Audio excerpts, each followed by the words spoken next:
कावड़ का एक नियम रहा है, आप लोगों के स्मरण में होगा।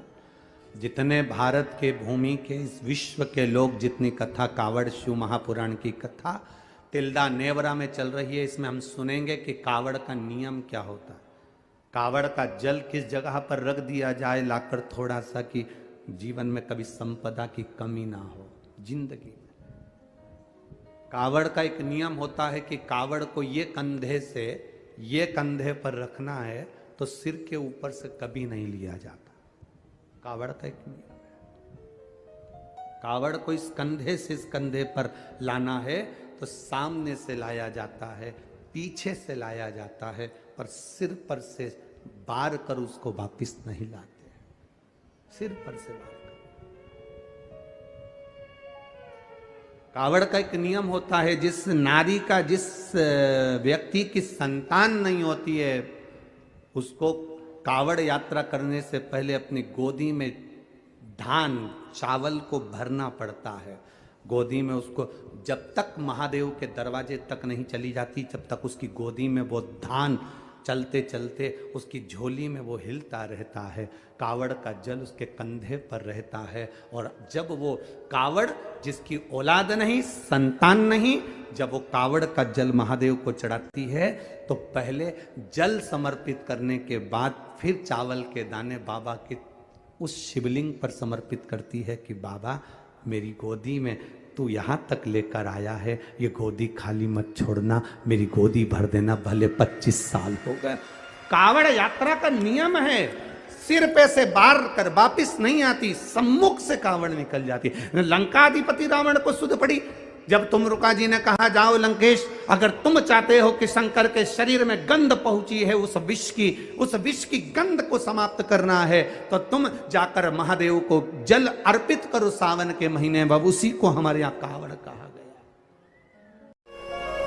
जब कोई बीमारी व्यक्ति को घेर लेती है, पूजन करने वाला व्यक्ति, मंदिर जाने वाला व्यक्ति, स्मरण करने वाला व्यक्ति, नाम जाप करने वाला व्यक्ति, भगवान का भजन करने वाला व्यक्ति जब बार बार तकलीफ भोगता है तो भगवान से विश्वास उठ जाता है। अब मैं नहीं जाऊंगा, अब मेरे को वहाँ जाना ही नहीं है, अब उसकी निंदा करना चालू कर देगा। फिर धीरे धीरे वहाँ जाना बंद कर देगा, निंदा करना प्रारंभ कर देगा। वहाँ तो मैं जाऊंगा ही नहीं, भगवान सुनता ही नहीं, भगवान तो ऐसा हो गया, भगवान तो वैसा हो गया, मुझे कोई मतलब नहीं, सब व्यर्थ की बातें हैं, सब ढोंग ढकोसला है। कब करता है? पहले तो भगवान को मानता था, पहले तो भगवान का भजन करता था, पहले तो भगवान की स्तुति करता था, पहले तो खूब पूछता था, बंद कर दिया। क्यों? क्योंकि उसके मन की नहीं भजता था। उसके बाद भी शरीर में रोग आ गया, तकलीफ आ गई। भगवान का दोष नहीं है, तकलीफ आ रही है ये हमारे प्रारब्ध का, हमारे कर्म का दोष है। वो तो तुम गुरु की शरण में हो, परमात्मा की शरण में हो, भगवान की शरण में हो, जाते रहो। ना जाने कितने और धक्के खाने लिखे थे, पर भगवान की शरण में रहोगे तो बड़ा सा बड़ा खड्डा भी धीरे से निकल जाए। बस में सफर करा है तुम लोगों ने? जम के बोलो जरा। दचका पीछे ज्यादा लगता है कि आगे ज्यादा लगता है? पीछे, क्योंकि ड्राइवर की सीट से जितने दूर रहोगे उतने दचके सहना पड़ेंगे। ड्राइवर की सीट के पीछे रहोगे दचके कम लगेंगे। उसी तरह गुरु से और भगवान से जुड़कर चलोगे, संसार में बहुत दचके हैं, लगने नहीं देगा। थोड़ा समय, रोड है, दचके तो होंगे, सामने रोड बना है तो दचके तो होंगे। जो पूर्व में कर्म कर कर आए हो वो तो तुम्हें भोगना पड़ेगा। संसार सागर में भोगने के लिए तो आप और हम आए हैं, पर अगर गुरु और परमात्मा की शरणागति में धीरे धीरे चलते जाओगे, खड्डे भी होंगे, दचके भी होंगे, तो धीरे से निकल जाएंगे। साथ मत छोड़ो, साथ लगे रहो, भजन करते रहो, कीर्तन करते रहो, मंत्र जाप करते रहो, स्मरण करते रहो। आपने अपनी जिंदगी में ये बात को बिठा लिया, थोड़े दचके हैं, निकलेंगे, थोड़ा समय बेकार चल रहा है, होगा, समय है, कटेगा, धीरे धीरे कटेगा। समय बेकार आता है जब पैया कीचड़ में फंस जाता है तो धीरे धीरे धूप आने का इंतजार करो, कीचड़ सूखेगा, गाड़ी निकलेगी।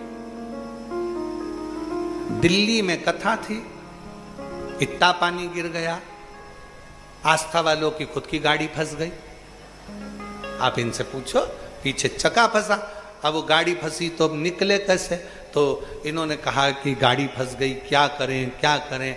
हम बोले कि चिंता मत करो, थोड़ा धूप आने का इंतजार करो, धूप 1 दिन में 2 दिन में आएगी। 2 दिन तक धूप का इंतजार करा, धूप आई, कीचड़ सूखा, गाड़ी निकल कर बाहर हो गई। बस यही जिंदगी है। थोड़ा इंतजार करो, थोड़ा इंतजार करोगे, धूप आएगी। और वो धूप कौन सी है? परमात्मा की कृपा की धूप आएगी और धीरे से गाड़ी पार हो जाएगी, निकल थोड़ा। अब उसमें क्या कहोगे? अब नहीं जाऊंगा, अब तो मुझे जाना ही नहीं, भगवान मेरा सुनता ही नहीं, भगवान मेरी बात मानता ही नहीं है, क्या करूंगी जाके, क्या करूंगा जाके, मैं तो जाना ही नहीं है, मुझे तो प्रणाम ही नहीं करना, मुझे तो यही नहीं करना। अरे ये कभी मत बोलो कि नहीं आऊंगा, ये बोलो रोज आऊंगा, तुझे दिखाने के लिए आऊंगा। इतनी दुखी होकर भी 50 रुपए खर्च कर कर आती हूं तेरे चक्कर में। 60 रुपए का टिकट लूं, सीहोर तक आऊं, 30 रुपए ऑटो वाले के दूं, रेलवे स्टेशन से सीहोर कुबेरेश्वर धाम तक 30 रुपए, 30 रुपए ऑटो वाले के दूं प्रत्येक यात्री, और फिर मैं तेरे धाम जाऊं। मेरे तो 70-80 रुपए खर्च हो जाते हैं, मैं जान करके तुझे चिढ़ाने के लिए आती हूं, कभी तो सुनेगा। अच्छा एक बात सुनो, तुमने किसी को पैसे दे दिए, वो तुम्हें वापस नहीं लौटा रहा, क्या करोगे? छोड़ दोगे? अरे बोलो तो जम के नहीं, जाते रहोगे। ओ कल्लूमल जी, ओ कल्लूमल जी, पैसे? कल्लूमल का दूंगा दूंगा। अब तुम बार बार जाओगे ना तो कल्लूमल विचार करेगा पीछे से खसक जाऊं, उधर से खसकेगा, फिर रोड पे मिल गया, फिर जैसे ही देखा उसको याद आया पैसे देना है यार, इसके पैसे देना है, बार बार मिलता है, देना है। तुम भी बार बार आते रहो, उसको याद आएगा, दे दो। वचन,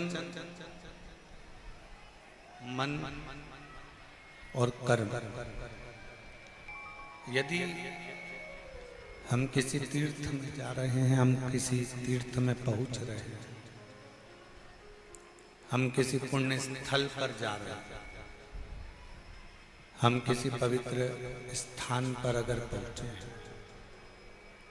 तो प्रयास करो कि इस मन से कोई गलत चीज सोचने में ना आए। भले 1 रुपए का तुम दान करो, मत करो, भले आप कोई सत्कर्म करो ना करो, किसी को भोजन कराओ ना कराओ, किसी को पानी पिलाओ ना पिलाओ, किसी को कुछ दो ना दो, परंतु इतना याद रखो कि इस मन से, इस हृदय से, इस मन से कुछ गलत ना हो। मन से कुछ गलत, हम जितना जितना गलत सोचते हैं उतना उतना हमारी जिंदगी में भी दुख आकर खड़ा होता चले जाता है, तकलीफ आती चली जाती है। शिव कथा कर रही है, भगवान शंकर का चरित्र कर रहा है, शिव महापुराण की कथा कर रही है। एक मन से कोई पाप ना,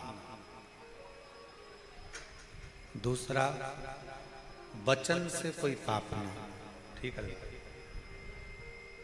वचन से कोई पाप ना। अपनी जिंदगी में कोई ऐसा शब्द, अपने जीवन में कोई ऐसा वचन, अपने जीवन में कोई ऐसा शब्द ना निकले जिससे किसी का दिल दुखे, किसी को कष्ट हो और वो पाप अपने माथे पर चढ़े। और तीसरे नंबर पर है कर्म, जिसके लिए हम पहले भी बार बार बोलते रहे हैं कि मत बुरे कर्म कर बंदे वरना पछताएगा, भगवान की आंखों से तू बच नहीं पाएगा, तू बच नहीं पाएगा। अरे ओ अज्ञानी मत कर नादानी, अरे ओ अज्ञानी मत करना दानी, तेरे कर्म का फल भी तू ही पाएगा, जैसा किया तूने तेरे आगे आएगा। मत बुरे कर्म कर